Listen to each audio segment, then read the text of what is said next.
Welcome to the channel. Today we're going to take a walk through the front garden to show a front yard garden, show the container gardens, and a little bit. I got some other stuff we're going to show you, but this is where most of my container type stuff is. First thing we look at is the dwarf tomatoes. This here is just Tasmanian chocolate. It's got 3 good sized tomatoes there and a couple more back over there. Smaller one up there, still blooming. This here spreads tie-dye, and it's got some nice big one right there. You see the color is going to be really pretty on the color part of it. Smaller ones up over here. It is got a little bit disease up over here, but we've had a lot of rain, so that's kind of expected. This is Kookaburra Cackle, and it's actually got even most of these. It's got 1, 2, 3, 4, 5, 6, 7 of them. You want to keep a lookout, and it's got some more that's making over here, so it's doing really well. And like I say, I've been impressed with the dwarf tomatoes. I do think they got a place. If you're putting anything in containers, you're better off to go with the dwarfs than you are trying to go with the regular tomatoes. This here is the carrots, and it's getting hot. I know today it showed 90 degrees on my temperature gauge on the car, so you know we're getting into the hot part, and it's supposed to cool off a little bit in the next couple of days, but we've been growing some of those. This here is a lime that just never seems to ever produce a whole lot, and just seems to struggle. Not really sure why. It's throwing up some growth there. It's got one, but I've never has done really well. We ate the loquats on this one, so it's just a tree now. You don't want to push too much in the way of growth, because you want to kind of keep the tree small when you got in containers. And the reason I'm growing this in these containers so I can bring it in and out, so if we get cold weather it won't kill the fruit. This is one of the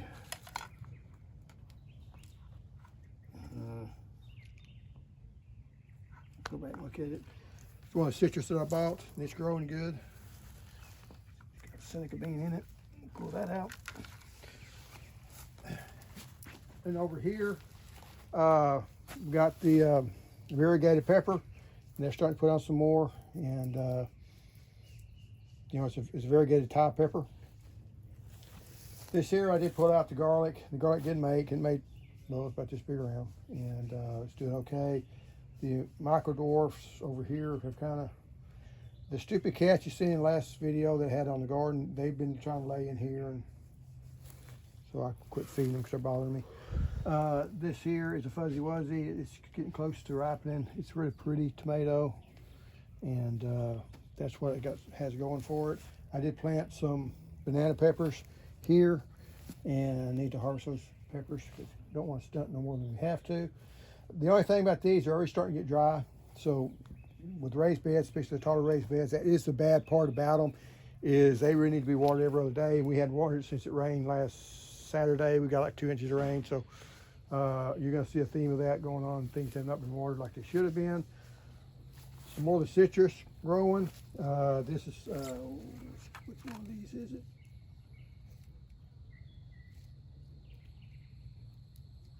Barbecue rosemary. That's different than the other kind, I'm not sure. This here's the creeping rosemary. No, the creeping thyme here. And it was a small pot and it's spread out. There's the lavender. This here is the lemongrass, and I got a couple of dwarf tomatoes that's come up. And I was going to remember the name of that one, I forgot, and I think I know which one it is. But and here's some of the micro tomatoes as they make. And you know, like I said, the cats have come in here, laid down, and messed up some of it. But as you can see, this is getting dry already. So this is part of it. This is the lychee tree that I bought this year, trying to get cross pollination.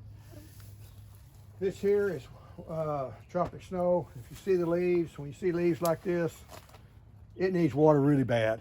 And it seems like nobody in the family but me ever notices this, but I'm going to water it before the day's out, because that will kill the tree. It can make it lose the fruit. Some of this fruit looks like this fruit here we may lose because it hadn't been watered. And apparently around here people can't tell when stuff needs water or not. Here's some more rosemary here. And then the line of the citrus. I still haven't removed that citrus there. And like I say, they're throwing out good flush of growth, looking good. Sure, the Rio Grande's growing over there, but really not blooming yet. I don't know if it's going to bloom this year. It just suffered some damage. It didn't get any protection, And this one is kind of, I don't know if this here is part of the original tree. It's I think it's a Burro pomelo or a Blanco pomelo. So I don't know if this here is part of this tree or if this is a sucker. It looks kind of the same here. It's got that clove on it. So I'm not real sure. It's growing vigorous. And sometimes you got to try to figure that out because, like I said, this is real close to the graft right here. So I don't know if this is coming from the root stock or it's coming from the graft.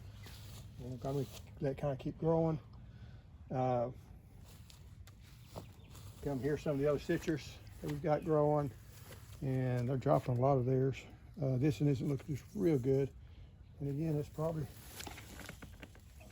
heavy. This is the longan tree. It's been blooming, looking good. We'll see how many longans it actually, sets fruit on. It doesn't get any cross pollination, so that can be it was a problem one year. Last year it didn't really bloom so much, so we'll see how much it produces. This tree doesn't look real good. It's a Chandler pomelo. It does got one pomelo there and a couple of others, but I probably need to shoot some fertilizer and try to get it boosted up, growing better. Another one of the mandarins is growing here. It's lost a lot of the fruit, so kind of concerning. Over here, we've got my wife decided she wants to try mint again, so I'm gonna get I got a couple more of these here, and these are mixing before they mix up mortar and stuff. And I'm gonna mix those up, put one in each one of them, because mint is a very bad weed if you put it in your garden. So actually it's gonna spray out and go everywhere. This one here is chocolate mint, and this one here is orange mint. And then these here are all potted with the loquat seeds. None of them's come up yet. I may have to bring them in because it's cool tonight. And just see, I am planting them right after I eat them so they don't dry out. We'll come up over here. And this is one of the ones that I had, and it is dry. So it's got a lot of roots to it, so it's ready to be transplanted up. I do have somebody I'm going to send it to, so I'm going to water it good. And, I also put some of the seeds in here too, of loquat. These have been in here for a while, and they're wetter because that's sucking water out of them. And they're the lemonade tree, jiu-jitsu. So they might still, they tend to take forever to root and come out, but they do seem to tend to do that eventually. So we're gonna look and see how they do, and if they ever do come out. This is one that I did take a root cutting of the jiu-jitsu tree. It's got a couple of fruits here and here, and it's growing pretty vigorously, doing well. Nice green leaves, just the way you want to see the leaves. And this here's a meyer lemon. Meyer lemon does very good around this part of the country. It's a little bit cold sensitive, but it doesn't do real well in pots if you have to bring them inside. It's very light sensitive. If you move it and stuff, it tends to want to lose the leaves. This I leave outside, except for when it gets really cold, gets down in the 20s. It is bad potting mix in there, but I always seem to have a hard time. I need to repot it, but I can't do it now because it's got fruit on it. And then when it doesn't have fruit on it, it's cold, and I don't want to. It just seems like never a good time. This is another pomelos. It's got some nice big fruit on it. There's 4 up there. 1, 2, 3, 4. 1 down there. So we get some off it, and actually they get big as a softball. And but even it doesn't look real healthy. This here is a lychee tree, and I was hoping I'd get more pollination from it. And I do have a couple of lychees. Have you seen any? Okay. I have. There's some right here. Like I say, most of them fall off. And I think we just get good pollination on them. And when I get the other tree pollinated, I think I get better pollination from them. But You know, you got one or two down here. You know, when they're $9, $10 a pound to buy them and store it. I've got some over here that just say, like I say, not made like I want to, but I really think it's a pollination issue, and I think I can fix that. We'll go over here. I'll show y'all what one tomato hornworm does. This was doing really good, growing nice and big. I had one tomato hornworm on it, ate all this stuff off. And this one here is one of my wife's favorites. I can't remember the name of it right now. But this is katuk, or sweet leaf. It's got a real sweet leaf to it if you want to put it in salads and things of that nature. I bought it at the nursery and potted it up in a bigger pot, and it's growing good and doing well. Also got the green leaf tea, and that's about all I know about this tree. It was at the nursery, and my wife seen green leaf tea, and she thought she'd like to have some green tea, so I bought it. Did a 4-inch pot, you know, pot about that big. I put it in this pot, starting to grow. So anybody ever grew it, let me know and see what, you know, see how it done for them. The other lychee tree that I dug out and how it's doing. And then we'll come up over here. And this was my blackberry. If you've seen the other videos, you know this blackberry, you know, it's about half the size of Primark Freedom, and it's not really big, but again, they're in a pot, and this is the first year they've been in the pot. So they may get bigger once it gets used to it. It probably needs a bigger pot than that. That's probably not quite right. Not quite right. This is a ponca, and it's about this tall. I'm gonna clip off the leaves and clip off so it'll push out. It got broken off. It did make a couple of berries. I do like the taste of this one better than I do the Primark Freedom, but Primark Freedom is more productive and puts on more berries. This is a nectarine tree, and see the leaves don't look as droopy. One thing you can do, that thing is extremely, you know, it's extremely light, so I know it needs water really, really bad. Still doesn't look as bad as some of the other trees. This here's the pineapples, and cute little fella. I might put them more in the shade because I was kind of reading something saying they don't necessarily like full sun, you know, when it gets hot. This is one that was cut from the top, and so it's still growing. This is the one I got online, and you know, see how they do. One bad thing about growing things in pots down south, you have fire ants. This one doesn't have any fruit on it, so I just went ahead and sprayed the surrender, I believe it's called. And so to kill the fire ants, because they get them really bad. But you got to be careful because you don't want to have any fruit that you're going to do that year, because you know, you don't want to put poison into your fruits. One other, the creeping thyme is up over there. You can kind of see it. And I'm going to let it have that whole pot when it's all said and done. You look at this tree here, and this is a trilite. Peach plum cross, and again, you can look at the leaves, and when they're droopy like that, that means they're needing water pretty bad.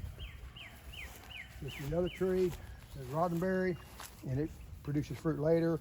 And again, the fruits aren't looking really good. I'm afraid we're going to lose some because they're just too dry. See, those two over there died. So if you let your trees get like that, sometimes you will lose the fruit. This one looks really bad. And like I say, when I drove up the car, I knew this thing was in trouble, and I will water it before it gets dark today. But if you're gonna have other people take care of your fruit trees, and sometimes, you know, this hasn't been watered in a while, it's still kind of heavy, but that's just because the tree itself is fairly heavy.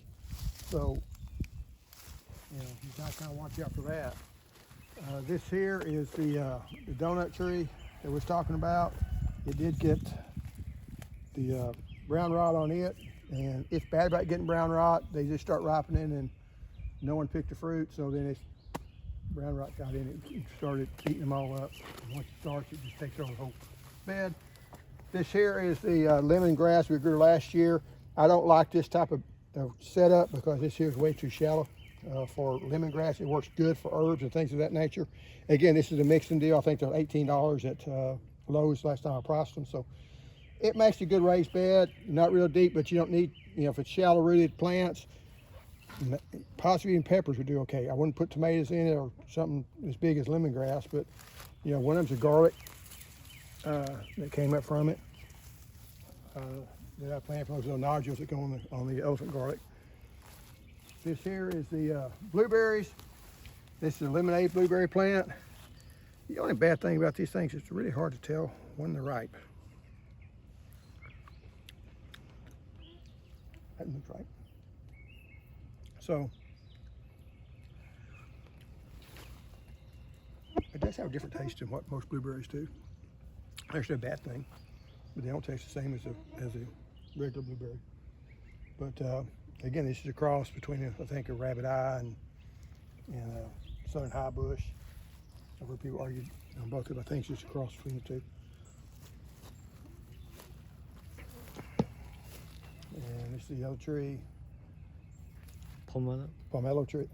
No, pomegranate. Pomegranate tree. See, you can't remember this time. Why I can't remember pomegranate, I don't know. But it's really looking healthy, really doing good. Didn't put out any blooms yet. I'm not sure if it's going to. This another one, cherry of the Rio Grande that came up from seed. And also, I believe there's one of the basils.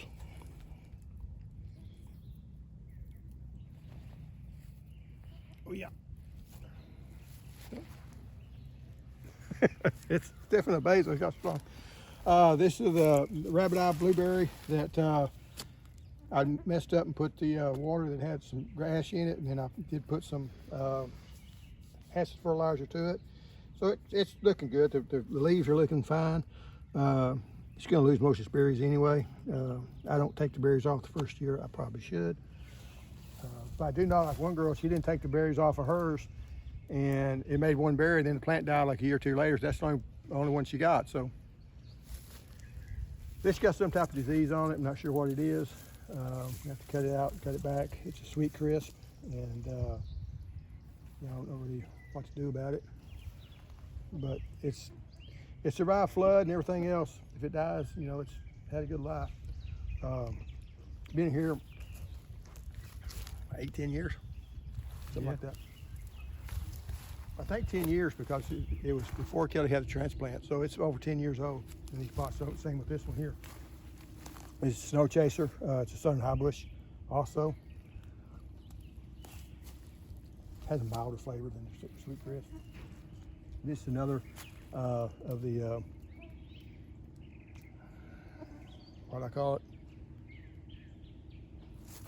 High bush and sweet crisp. It's a high bush. I'm saying sweet crisp, that's not right. Anyway. And then we got the O'Neill blueberry. And we'll come over this way. And again, if you look at the, we're looking at the leaves on these, they're droopy. That one's droopy, this one over here is droopy. That means that they're not getting enough water. And, you know, whenever it floods like that, sometimes you have to be careful because you think everything's wet. And it is wet, except in these pots. These pots do dry out. That one over there is really bad shape. So, you know, and let's come out here before it gets dark and water everything. Coming on through here. The other fig trees. And this fig tree here, I put in the ground. And I have watered it once or twice. It looks like it needs a little bit of water, but it's doing better than the others just because it's in the ground. So you do want to cover it with mulch, kind of keep the grass down on it and see how that does. And this has been in ground since we've been here, and we had it about that size whenever I came. It was in a pot. And basically I just drilled holes all around the pot, set it in the ground, and let the roots escape. That's not necessarily a bad thing, because you don't want to have too much vigor on a fig tree or they won't produce. That does kind of hinder it a little bit. The worst thing you can do with the fig tree is give it really good health and water it really good and fertilize it good and really take care of it, because all it wants to do is grow. It doesn't want to put on any fruit. So, and then here's the loquat again. Like I said, we've enjoyed eating these this year, and this year's as I told them to pick the fruit on these Tropic Beauty, and they didn't, so it broke that limb. You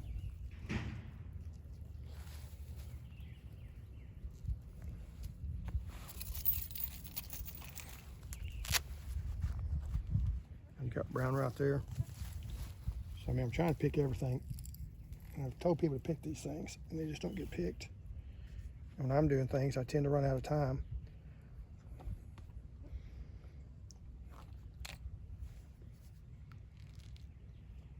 And it's got a worm in it. See, it didn't look like it had a worm in it. So when they have a worm in them,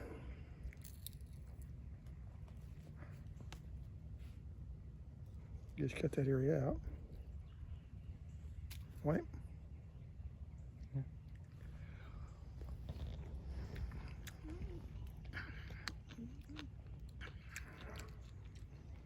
Like I say, this is cling free, so that's good for Tropical Beauty.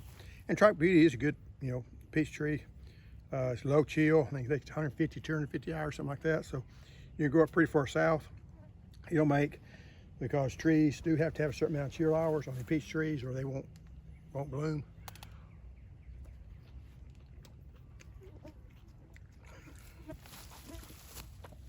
And actually, that's why you need to thin out the trees, because then you lost this whole limb.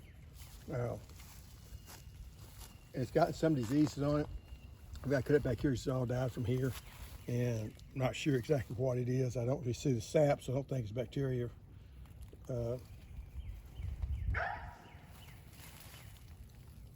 Bacteria canker. I kind of got to, and like I said, right now it's really stressed because it needs water too. So, like I said, I'm going to get ready to go put out some water. There's one of the peaches that would have been a nice peach. Somebody picked it when I told them to. But anyway, it's kind of last thing I guess I'll show you is these at the end of their cycle as far as growing loquats. So they're about through. They're starting to turn and go bad. And we had a lot of loquats, so like I said, I've been really impressed with this. And I will say, on the loquats, of all the different fruits that you can't buy in the store, this has been by far the best as far as flavor and taste, and actually production too. I mean, they're made good. The only thing is they can't take a lot of, if it gets really cold. Now I'm saying this, we got down to 15 this year, and this one's in the ground, so it didn't get any protection. It still made fruit. I'm not sure exactly why, because they're not supposed to make fruit if it gets below 26, but you still may be able to make it. Only thing I can guess, it hadn't quite bloomed out all the blooms yet, so it had some blooms later. That's all I know. But honestly, when we got down to 15 degrees, I quit looking at it, because I figured, okay, it wiped them out again this year. It hasn't made the last 3 years, and then 4 years ago it did make. So, I mean, if you're shooting 50% of the time, that's kind of like apricots, some years they produce, some years they don't. But anyway, that's the video of the containers. If you have any questions, let me know. I am going to try to do a video on growing peach trees and stone fruit in containers. I'll try to come with that sometime next week or two, so you kind of see how I do it. But anyway, thanks for watching.